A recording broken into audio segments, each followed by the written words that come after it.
up, guys? So, if you guys are not already aware, the Lucky Spinner has the Chaotic Warlord's Hammer, the Blue Ox, and the White Tiger, which, for almost anybody paying attention to, you probably have heard me say this, but the Beastmaster is coming out. And that class is also got there's two affiliated versions of it, right? You have the Beast Tamer class, and then you have kind of like the bone skeleton version of that class. What I should mention here is this particular mount is going to get an update where it's basically going to be increasing PAL crit damage as well. So it's not just going to be doing PAL damage.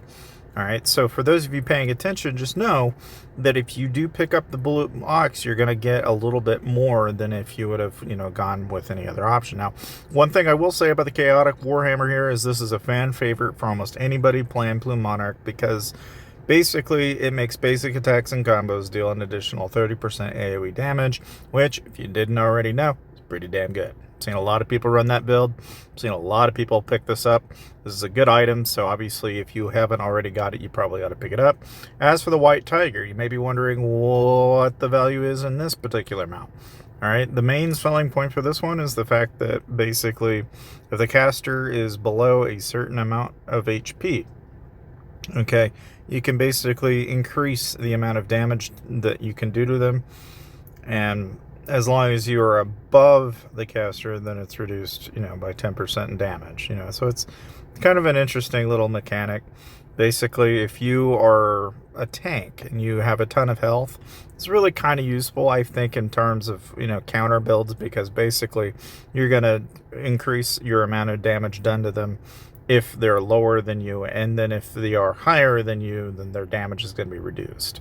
So, I mean, for all intents and purposes, it's a pretty cool looking mount, that set, So, I mean, whether or not you get the mount, or, if you go for the artifact, really entirely up to you, but if you want my 2 cents, this is a good artifact to grab, I think, out of all the artifacts in the game right now.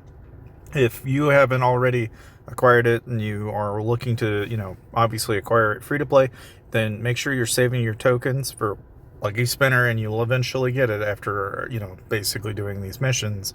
You just got to do it a couple weeks. It's about like 12 weeks in its entirety to get 500, so it's achievable. It just takes a while. Alternatively, it's about $100 per 100 tokens, more or less.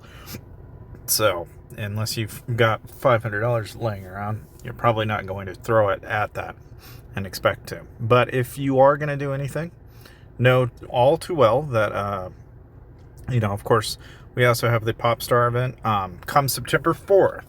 Okay, the big thing is that come the 4th is when the class is going to release. So, again, you've heard it from me. Basically, you're going to be needing PAL damage, PAL crit, more than likely. Okay, whatever the builds that people do develop or create, in some fashion, are going to probably lean on probably a lot of PAL damage, and then they're going to look for any or every combination that's going to give them the best possible set of stats.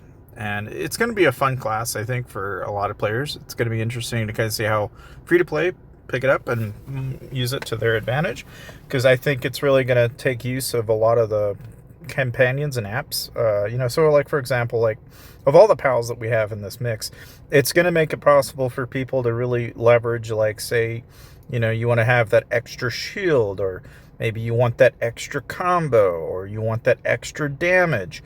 Now you're going to have some combinations that I think are going to be really interesting, and I'd be curious to how balanced that's going to be, because certain players are going to have advantages, like me, for example, where we may, decide to, if I've got that extra PAL now, right, that means I can throw on or tag on another ability on top of that, so it could very easily work its way into being really advantageous for a lot of different playstyles. There are going to be a ton of people that'll probably pick that up and use that to their advantage. Of course, like anything, all right, we'll only really have some time to kind of see how all of that plays out, because a lot of what I've told you hasn't been out yet. It's not really technically in stone, but we do know that in some of the other servers that are out there, more specifically, like, I think it's the Korean/Chinese servers that have access to it a little sooner. They're on a completely different time schedule, though. They're not, running on the same servers that we are.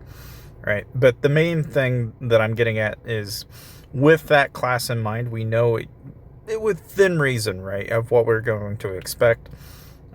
So, of course, look out for it. Make sure you're ready for it, because it will come out.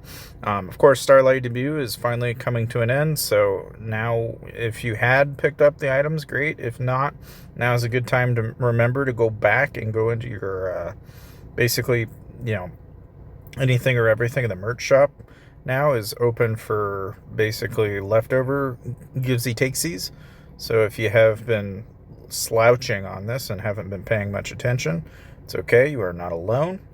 I, for one, am going to probably go ahead and just fetch the enhancers, because I think that's probably the best deal. And then for the remaining two, I'll just go ahead and collect gold, since that's all I can do. And again, just make sure you're going to the merch shop for today, and make sure you collect those before the end of the day. Of course, there is also Legendary Tycoon going on. So again, the way this works is basically you just want to save your tokens, and then out of all the items in here that you can acquire, I would say some of the most noteworthy ones that are probably worth getting are going to be the empowerment gears. It's really not bad if you're looking to be, you know, if anything, like a lot of people will be tempted to grab gold, but if anything, so for those of you that are beginning or just starting out, you're going to find that your gold is going to be a really hard thing to acquire to get your lamp levels up. But don't fret. I don't think you want to go and spend all of it into this, so don't bother with the lamps, speed up and stuff like that. If anything, I would focus more on like probably the crystals, the enhancement ores, divine hammers, or even the clock winders are all going to be better choices, I think, in terms of what you're going to gain in value than you are if you were to grab skill draw, pal draw, gold, speed up, or magic lamps. Those are just all fluff in my book. The premium seeds, I think there could be an argument for those, but since it's only one at 140, it's pretty harsh, to say the least. It's just a bit too steep for me, personally. I'd rather grab these higher ticket items at 400 a pop than I would than that. That honestly would be more of a low-hanging fruit if I had to choose. But that said, you know, if anything, guys, just make sure that you are picking up where I've left off for you. And of course, if you want to save some money playing the game and get 5% back on your purchases, you can watch this tutorial at the end of the video and get on that train. So I'll see you guys next time.